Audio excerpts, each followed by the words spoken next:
manakah korang decided Wan Kamarudin dan Dang Surya untuk menjadi host program ziarah ni?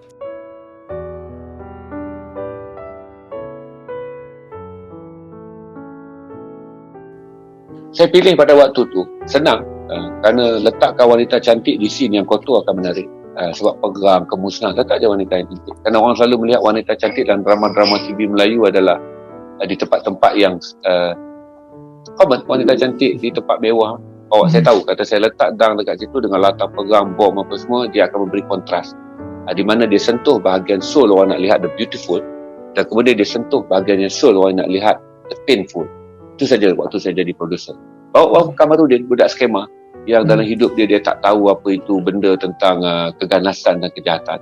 So bila dia tell the truth, very soft, very senang. Saya ada kontras di mana host saya datang daripada alam yang sangat beautiful, tapi scenery dalam content saya datang daripada scene yang sangat painful. Itu easy. Until now saya percaya pada teori itu.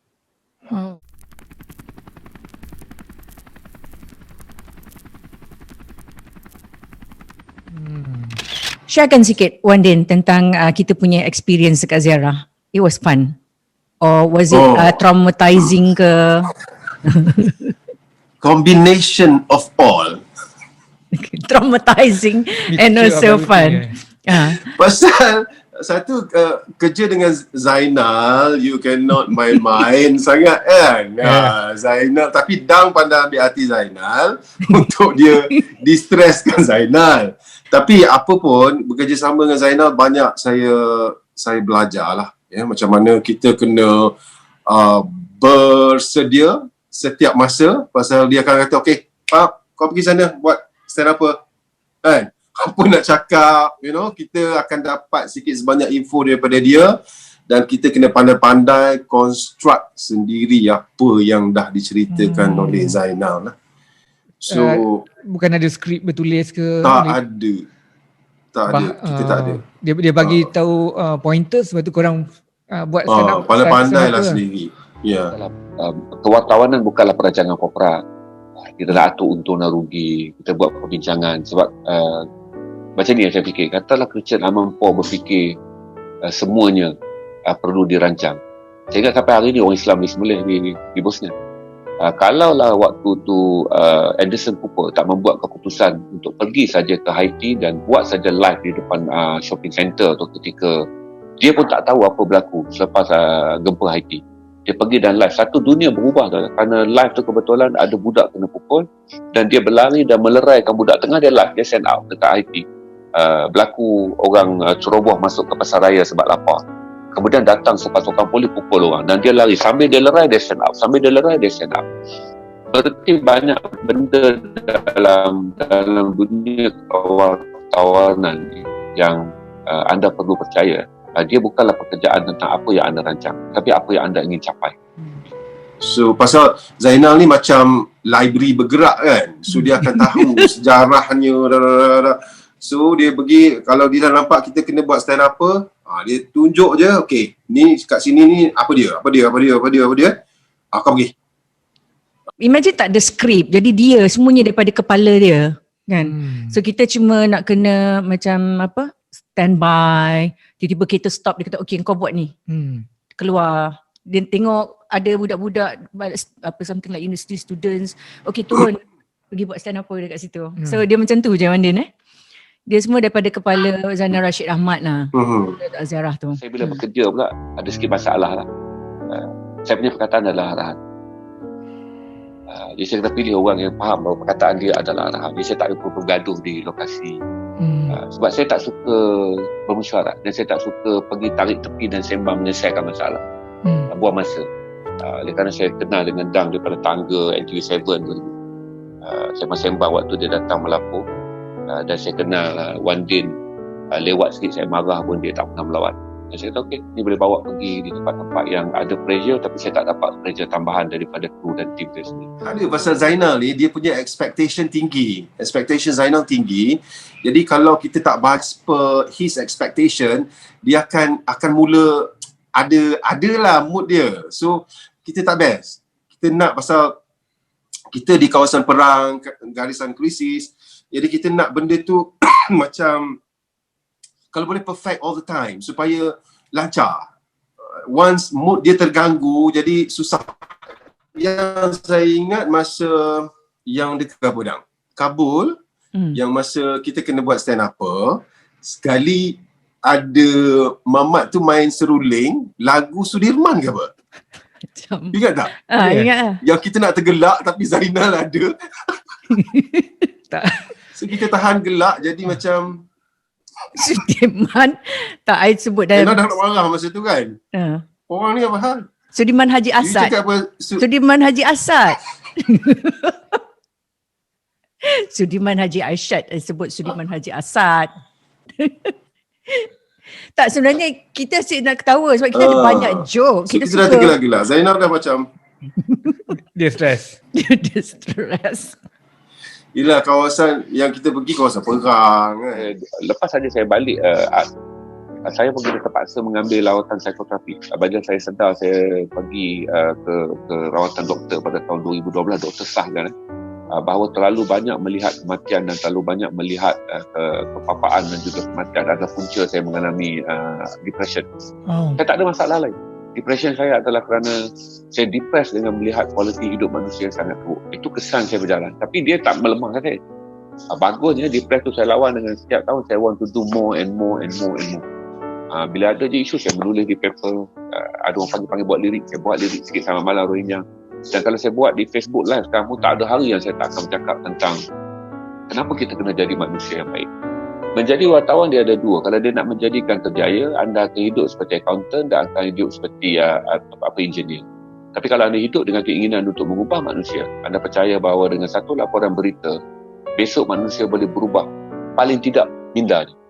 Anda akan buat. Itu melebihkan menjadikan wartawan ni pekerjaan yang saya sebut sepatutnya bersayap seperti dewa-dewa berbanding daripada pekerjaan yang lain. Sebab kita boleh menyiarkan gambar yang mengubah orang lain.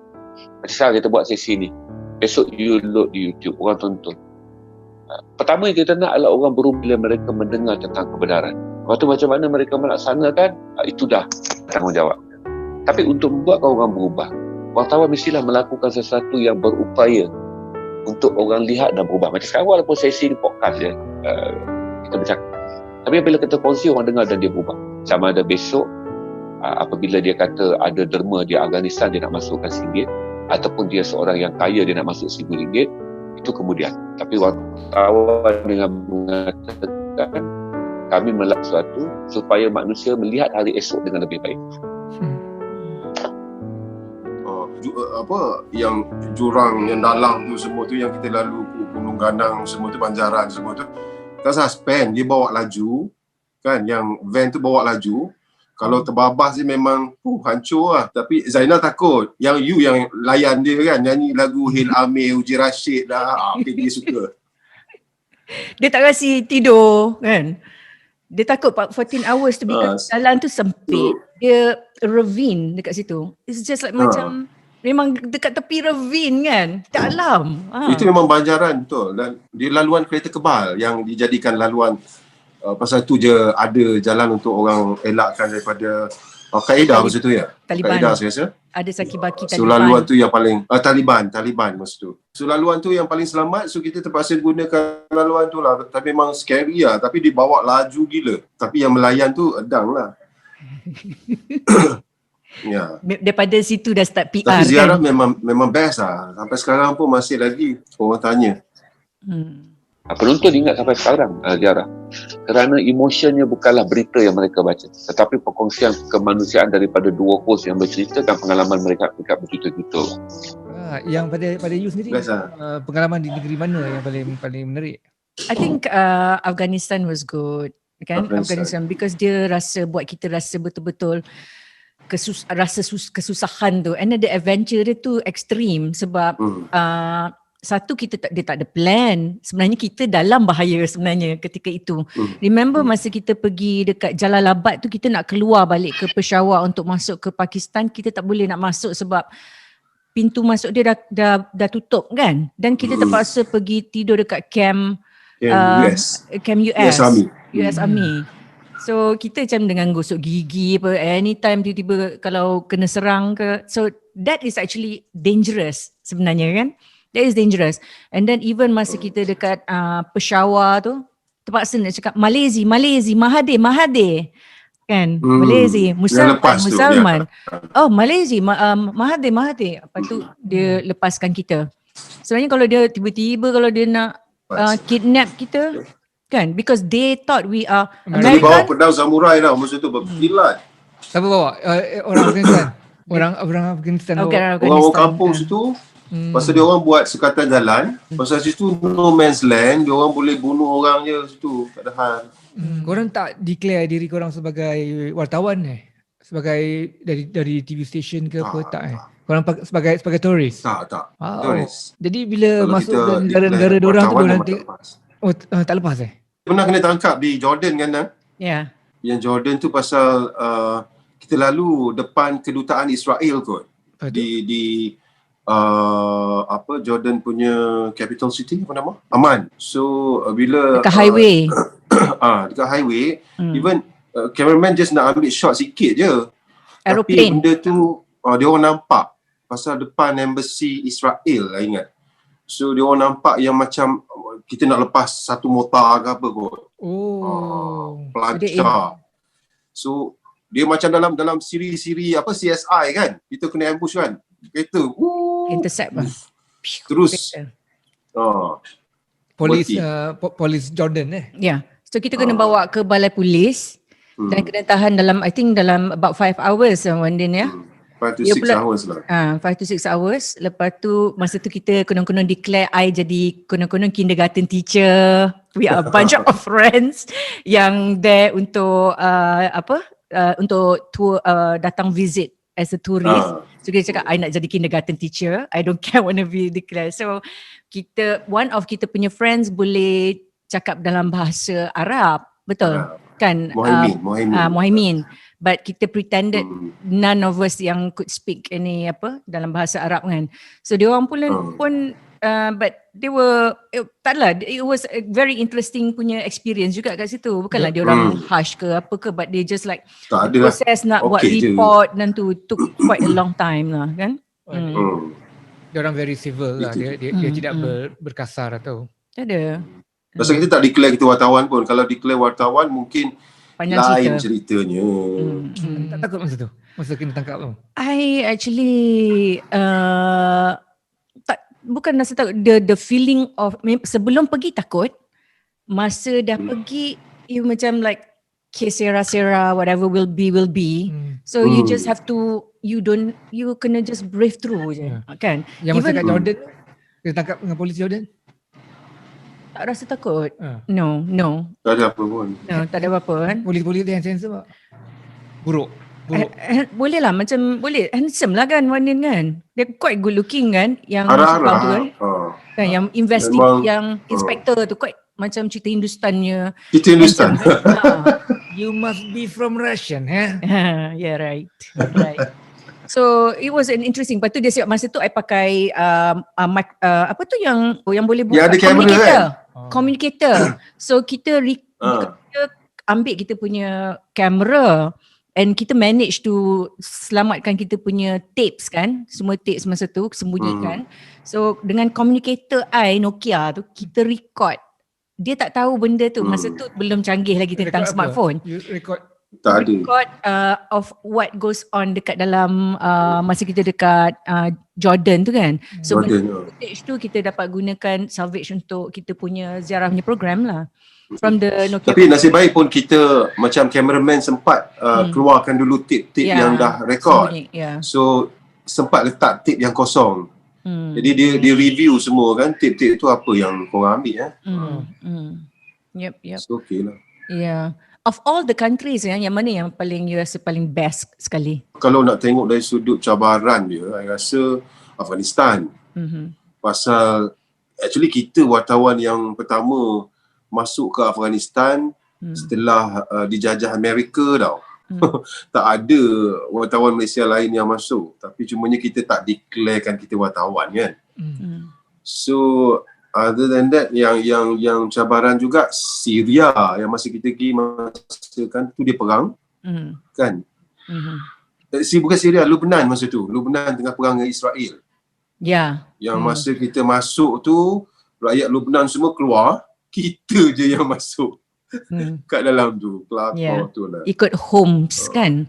So kita masuk kita datang daripada Syria. Daripada Jordan kita pergi ke Syria. Syria kita pergi masuk ikut Homs untuk pergi ke Beirut kan. Lagi satu masa dekat Afghanistan yang cabaran dia adalah kita punya tour guide kita ada anxiety disorder. Orang kan? Afghanistan. Orang Afghanistan. So dia macam perangai dia macam pelik dan lain dari yang lain. Dan the Dia manner pun tak boleh stress. dia pun tak boleh stress juga. Kan? So Tapi dia jadi tour guide. pasal dia boleh cakap orang putih. So kan? Lepas tu kita tidur rumah dia. Masa kita nak pergi rumah dia tu dia matikan tiba-tiba dalam van tu dia matikan lampu. Lepas tu jalan dekat kawasan rumah tu dalam kegelapan. Dia kata dekat situ diorang suka bergaduh antara satu sama lain. Dan kita tidur dekat atas bumbung rumah dia. And then dia dengan malam tu dia keluarkan pistol kan. Betul. Dia tunjuk pistol dia. So kita terpaksa layan juga lagu-lagu Hindustan malam tu. Dia orang suka lagu Hindustan, orang Afghanistan ni. So nyanyi lah. Panas gila hari tu kan. Panas, Sama masa tu.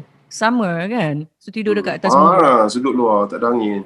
Kena layan lagu Hindustan pula. Orang askar ke polis dia ataupun dia orang typically dia orang suka Hindustan. Dia memang big fan of Aishwarya Rai, all those people kan. Shah Rukh Khan, lagu-lagu Shah Rukh Khan tu lah.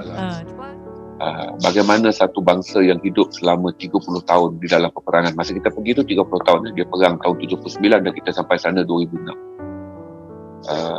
Bagaimana satu bangsa yang tak tahu apa itu hidup bahagia. Dia tak tahu. Kalau kita tanya dengan dia senaraikan 10 benda bahagia, bagi dia adalah makan buah temikai, bawa buah labu besar terjun dalam air tu. Lepas tu kalau kita jumpa budak yang jadi kita pemandu pelancongan kita tu adalah dapat menyanyi lagu Hindustan.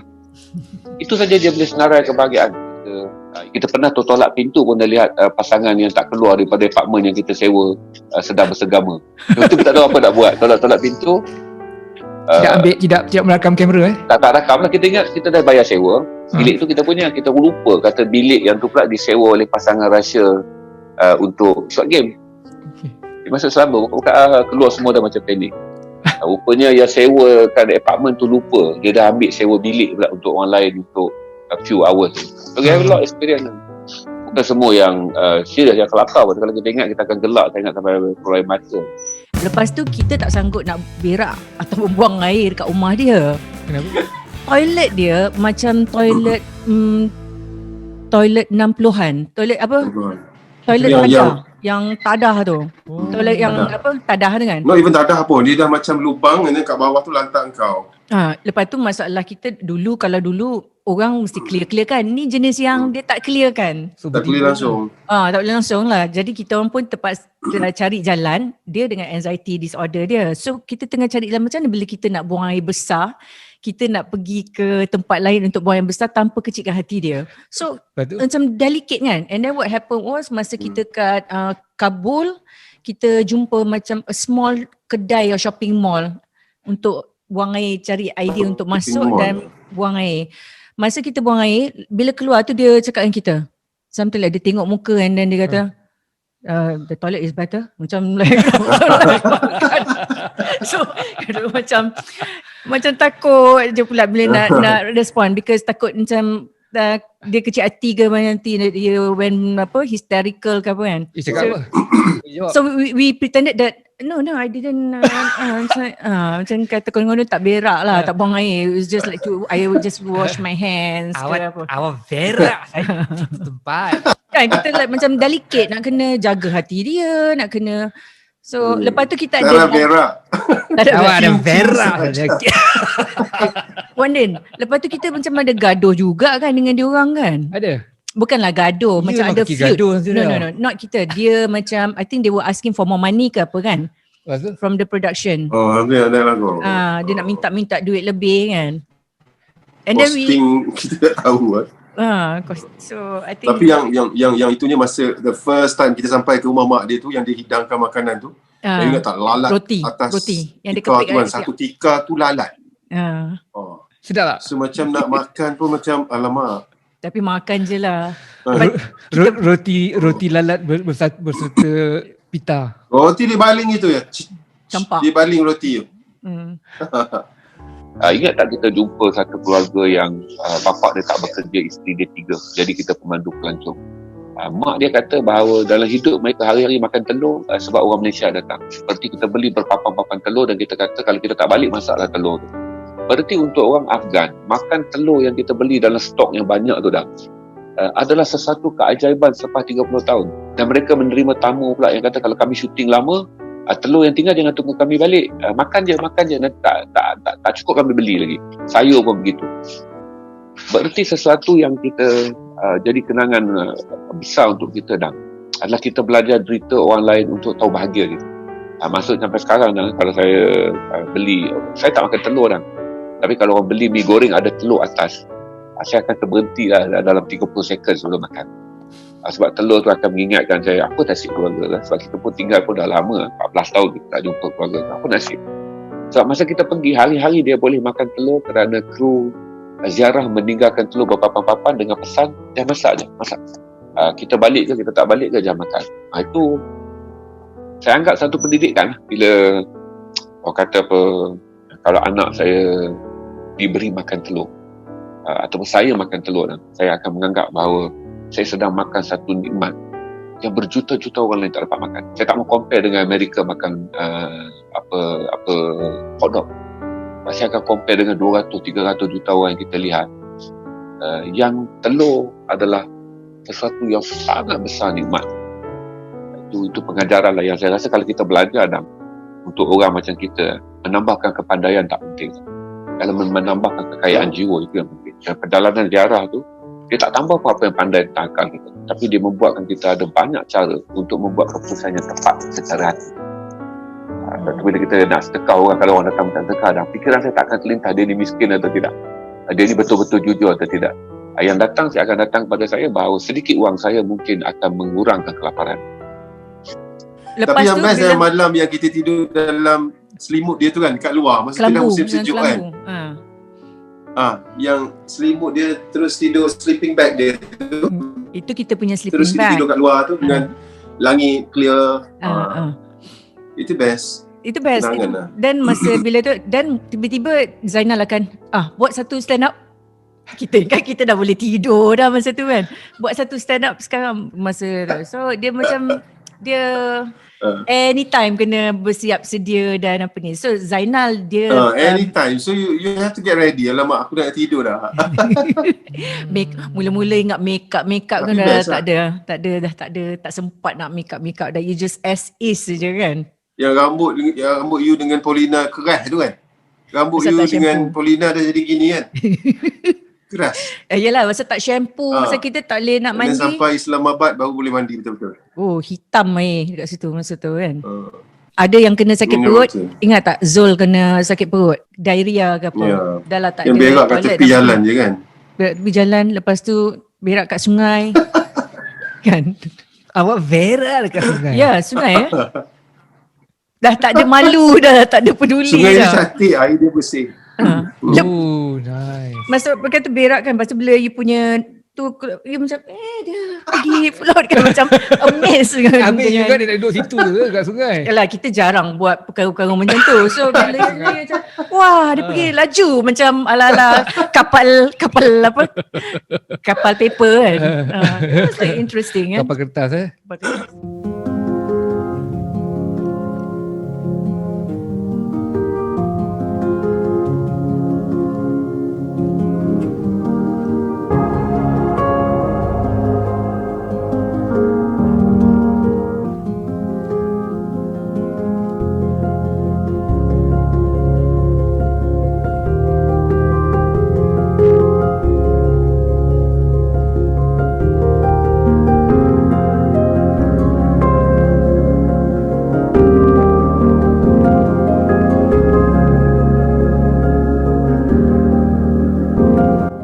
orang macam kita, menambahkan kepandaian tak penting. Kalau menambahkan kekayaan jiwa itu yang penting. Dan perjalanan ziarah tu, dia tak tambah apa-apa yang pandai tentang akal kita, tapi dia membuatkan kita ada banyak cara untuk membuat keputusan yang tepat secara hati. Bila kita nak sedekah orang, kalau orang datang minta sedekah, dan fikiran saya tak akan terlintas dia ni miskin atau tidak, dia ni betul-betul jujur atau tidak. Yang datang, saya akan datang pada saya bahawa sedikit wang saya mungkin akan mengurangkan kelaparan.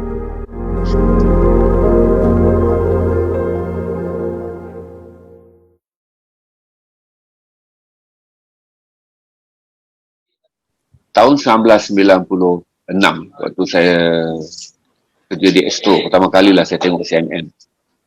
Pertama kali saya tahu bagaimana news antarabangsa beroperasi. Sebab kita biasa tengok berita-berita kita je. Dan sebelum tu saya kerja di surat khabar, kita menggunakan banyak sumber berita yang daripada AP, Reuters, dipanggil wire. Bila kita dah pergi ke Astro, kita dah dapat tengok BBC, kita tengok CNN, kemudian datanglah macam-macam channel, Al Jazeera dan ABN, CNN, macam-macam, CBA. Sampai satu masa dan saya ada fikir kata, tidak pernah Malaysia melihat itu antarabangsa daripada kacamata Malaysia. Dan pada waktu tu, apa yang kita panggil sebagai 5W1H, semua orang report based kepada who, what, when, how, and yang saya rasa orang Melayu dia tak akan makan konsep report tu. Dan lagi satu saya beritahu kata komunikasi antara newsman dengan menggunakan news fact tidak lagi relevan pada zaman orang nak melihat humanity beyond the theory. Kadang-kadang orang putih dia report simple je, berlaku di mana, berapa mati, gitu-gitu je. Sedangkan orang Melayu dididik dengan storytelling yang itu tak ada dalam news.